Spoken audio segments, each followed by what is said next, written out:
Subscribe कीजिए हमारे channel Sonipat 24 को। सबसे पहले लेटेस्ट खबरें देखने के लिए बेल आइकन को दबाइए।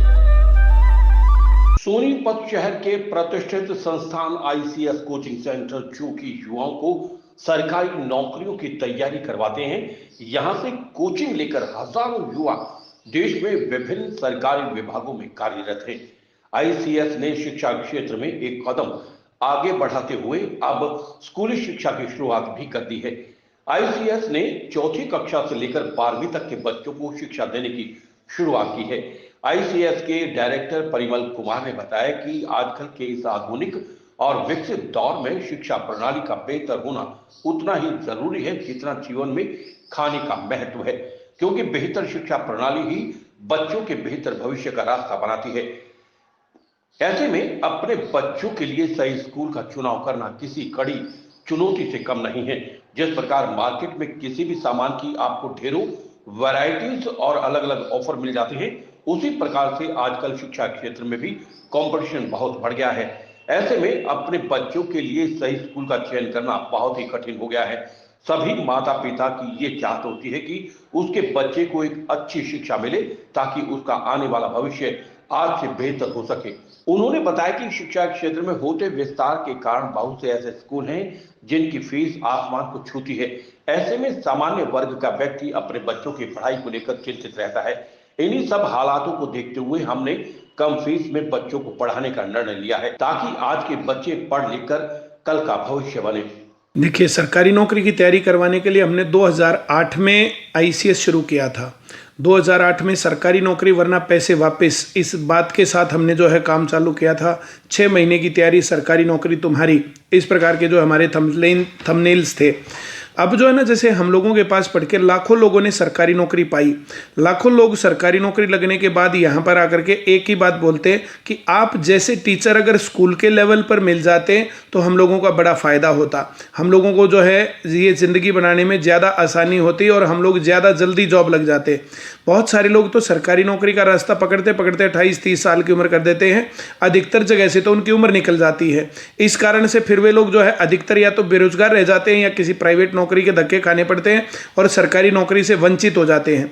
सरकारी नौकरी लगने के लिए पहली जानकारी तो मैं ये देना चाहूँगा कि बच्चा 10वीं क्लास पास करके अगर 11वीं 12वीं पढ़ते हुए आईसीएस में तैयारी करेगा तो 12वीं करते ही सरकारी नौकरी लग जाएगा।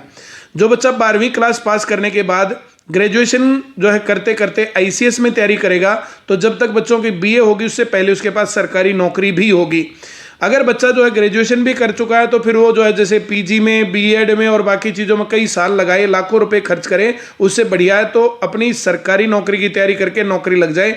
सरकारी नौकरी लगने के लिए कोई डिग्री नहीं चाहिए। 10वीं पास, 12वीं पास, ग्रेजुएशन लेवल की नौकरियां होती हैं और बहुत अच्छे लेवल की नौकरियां होती हैं। सरकारी नौकरी तो बहुत छोटी सी हो ना, वो भी किसी भी प्राइवेट नौकरी, बड़ी से बड़ी नौकरी के जो है टक्कर में ज़्यादा अच्छी रहती है, ज़्यादा कंफर्टेबल लाइफ रहती है। देखिए, सरकारी स्कूल किस लेवल पर पढ़ाई करवा रहे हैं, प्राइवेट स्कूल किस लेवल पर पढ़ाई करवा रहे हैं और आज भारत में हाल क्या है।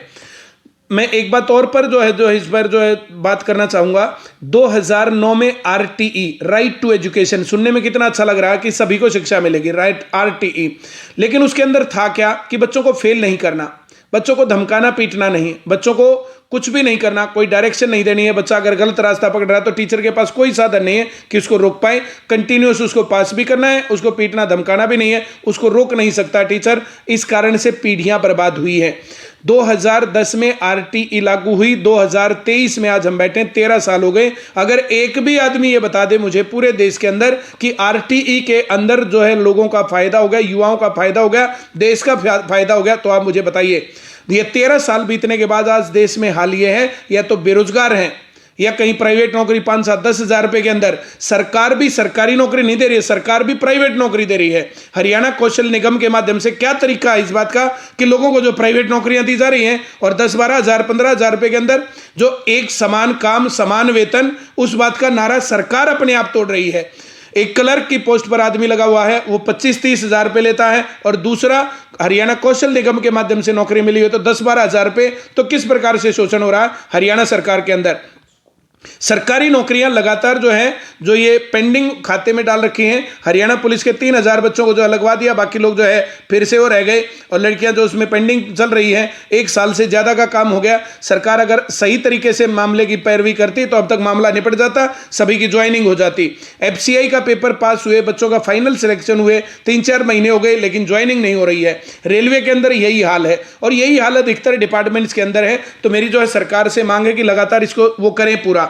दूसरी बात मैं कहना चाहता हूं, जैसे जो पढ़ाई हमारे पास बच्चा 12वीं करके या ग्रेजुएशन करके या और कॉलेज की डिग्री पूरी करके आके करता है, तो वही तैयारी स्कूल की पढ़ाई के साथ साथ हम करवाएंगे। ये स्कूल की पढ़ाई के साथ साथ बच्चों को ये रास्ता मिलेगा और वे 10वीं 12वीं करते ही एयरफोर्स, नेवी, आर्मी में सिलेक्ट हो सकते हैं।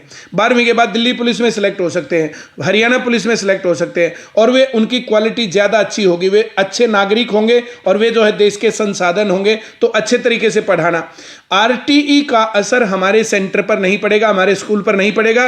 और चाहे सिलेबस कटवा रहे हैं, आज ऐसा क्या कारण है कि सरकार को सिलेबस कटवाना पड़ रहा है?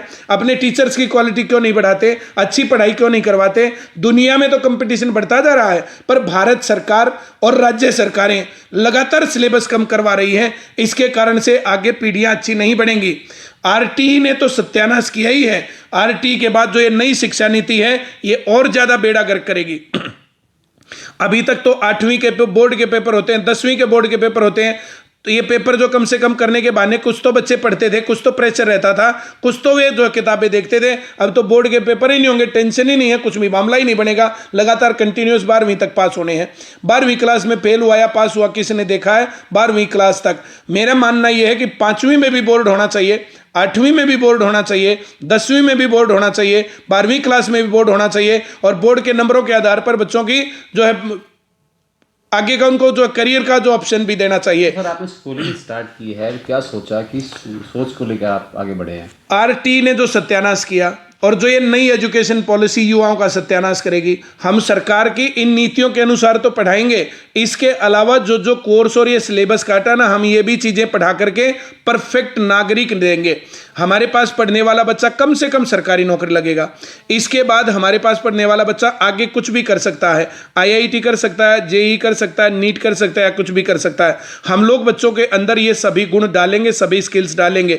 जितनी भाषणों में आप बातें सुनते हो ना कि एजुकेशन क्या होनी चाहिए, ओवरऑल डेवलपमेंट, वो कैसे करेंगे, तो हम ये सारे काम करेंगे। जितनी बातें आपने सुनी है वो सब बातें इसके अंदर दिखेंगी। हम लोगों ने 2 साल से पहले पढ़ाया था, लेकिन 6-7 घंटे बच्चा स्कूल में, 3-4 घंटे ट्यूशन पर, 3-4 घंटे होमवर्क, बहुत ज़्यादा बर्डन हो गया था। उस सारे बर्डन को दूर करके तब हमने स्कूलिंग स्टार्ट की है। तो कौन सी क्लास से स्टार्ट कर रहे हैं? ये 4थी क्लास से और 12वीं क्लास तक की पढ़ाई ICS में चल रही है। सरकारी नौकरी जो लगना चाहते हैं उनके लिए तो ये बेस्ट मौका है।